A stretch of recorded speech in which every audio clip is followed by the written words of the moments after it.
Marcos Saravalli, a gente tem acompanhado bastante, né, a Ambipar nas últimas semanas, mas esse episódio específico de agora, né, o controlador alegando uma venda irregular das ações, uma perda ali bilionária, inclusive de valor de mercado, acende algum tipo de alerta sobre governança, risco jurídico, inclusive no mercado brasileiro? Como que o investidor local olha isso, né, ou como precificar que tipo do que é ruído ou não, né, o que ainda subestima o impacto institucional de casos como esse? A princípio, vamos trabalhar com as informações que a gente tem, né, as informações públicas, e também cabe uma interpretação, né? Vou pegar a minha interpretação com as informações que a gente tem hoje, mas não necessariamente detalhes desse caso, né? Mas o que provavelmente pode ter acontecido, de novo, provavelmente pode ter acontecido nesse tipo de operação, tá? Vamos pegar o caso aqui dos bancos, né? São bancos, de novo, eu estou sem os dados aqui e alguns deles podem até acontecer em casos de justiça, enfim, então são dados sigilosos, mas é a minha interpretação do que pode estar acontecendo em relação a essa operação especificamente, tá?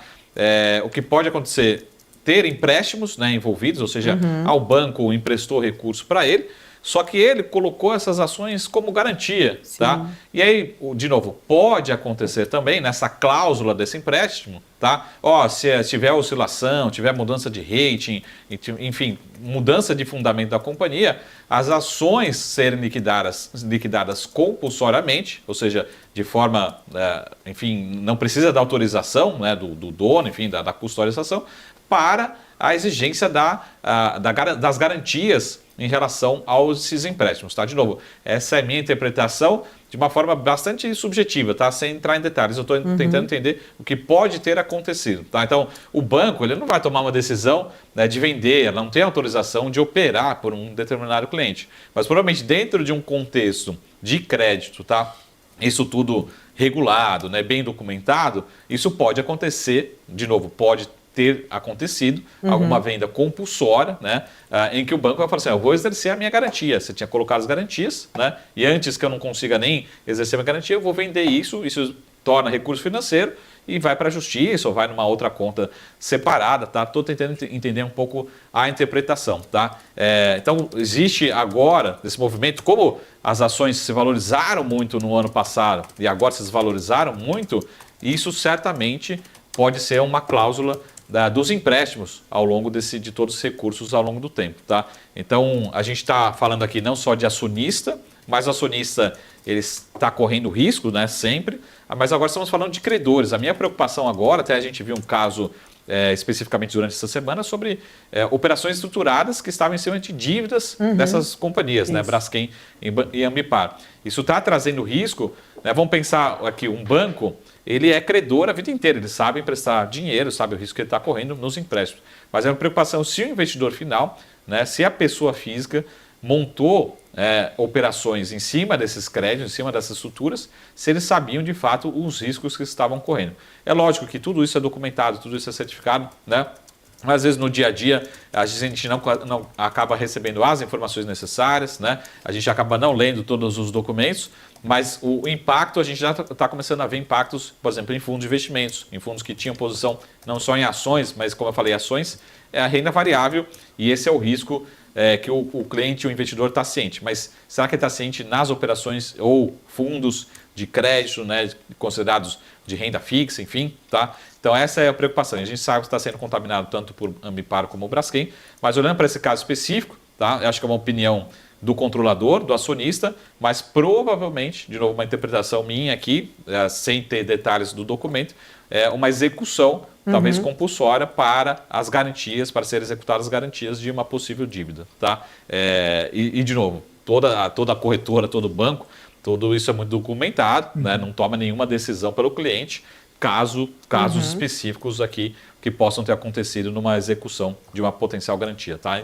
Um caso aqui de interpretação, né, do que pode ter acontecido nesse caso.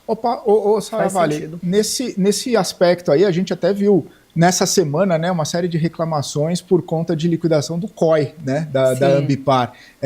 E a gente também ficava se perguntando sobre isso, né, como que funciona essa questão, como que os contratos, evidentemente as lâminas deviam ter alguma previsão sobre isso, mas foi de uma forma, né, intempestiva, unilateral, que aconteceu, certamente respaldado pelo contrato, mas também tem isso, né? O gestor está reclamando dessa venda, assim como os investidores também reclamaram de uma diminuição do seu patrimônio, do seu investimento na mesma empresa, né? Essa frase minha pode ser muito polêmica, né? Porque acabou se tornando realmente o produto, né? O certificado de operação estruturada, né? O famoso COI, acabou se tornando o grande vilão, pelo menos nesses casos aqui, tá? Mas o produto em si, ele não é o culpado e ele tem um objetivo. Eu digo assim, é uma operação que ela acontece no mundo todo, que são conhecidas como notas estruturadas, enfim. Né? Aqui tem um nome de COI, mas poderia ter outro nome. Então acontece no mundo todo, o mundo todo faz bilhões de dólares, talvez até mais, no mundo todo em termos dessas operações. Então, não é o produto em si. Só que acontece, esses produtos, muitas vezes, né, eles não passam, de certa forma, o risco que o investidor está sendo correndo. Tá? Então, às vezes, ele é anunciado como um produto de renda fixa, ele é anunciado como um garantido, né? Mas você tem várias cláusulas, né, que pode acontecer uma barreira, né? E executar, por exemplo, no caso dessa dívida, a dívida oscilou muito, né, e as próprias corretoras têm que falar o seguinte, ó, a empresa deixou de ser A e passou a ser D da noite para o dia, né? Ou seja, o risco, a percepção de risco mudou, o preço também mudou e a gente vai ter que passar por um cenário que estava lá, provavelmente detalhado, né, nas declarações, né, enfim, no produto, e aconteceu. E a corretora está falando, ó, aconteceu o cenário, eu infelizmente vou ter que executar. Então, de novo, sempre acaba passando por um processo educacional, né? Será que o investidor, ele sabe de fato o risco que está correndo, os produtos que estão alocando, e principalmente o intermediário, né? Quem está prestando serviço, né? Será que está alinhado com o investidor? Será que está passando todas as informações, né? É lógico que o investidor precisa ter calma, precisa ler, precisa ter essa confiança e principalmente ter um bom serviço ao seu lado. Então essa é a minha preocupação, tá? Não é o produto em si, não é a corretora em si, mas é principalmente a educação do investidor. O investidor está preparado para fazer esse tipo de alocação, né? Muita gente fala assim, Marco, mas a ação X caiu, né? Mas a ação, a gente está falando de renda variável, né? Ela tem oscilação, ela tem risco, você está preparado para isso? Tem muita gente, investidor, que vive a vida inteira, muito feliz, muito confortável, com renda fixa a vida inteira. Não tem problema nenhum, né? Então você tem que estar ciente, principalmente da alocação do risco que você está correndo, do serviço que estão sendo prestados para você, em termos de atendimento, né, de alocação, e essa é a minha preocupação. Tá? Então, acho que as corretoras estão fazendo o trabalho delas, poderia, acho que principalmente sempre, de forma contínua, evoluir na educação, no conhecimento, né, nas informações, na transparência. Agora, o investidor também precisa estar preparado, precisa conhecer, independente do tamanho do investidor, essa é a minha preocupação. Tá? Então, certamente, uma parte desses investidores estava correndo risco, mas certamente não conhecia um possível cenário. Quantas vezes acontece isso?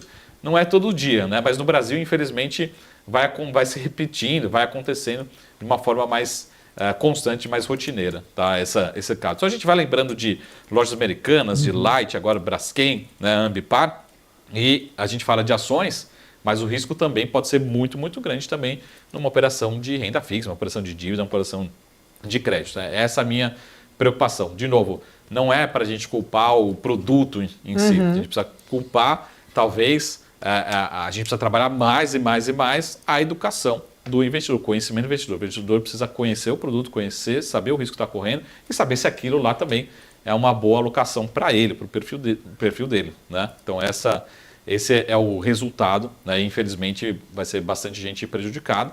Né? E acho que esse é o resultado aí de mais de uma operação que parecia, né, ser uma operação segura, mas com resultado aí bastante negativo para muitos investidores.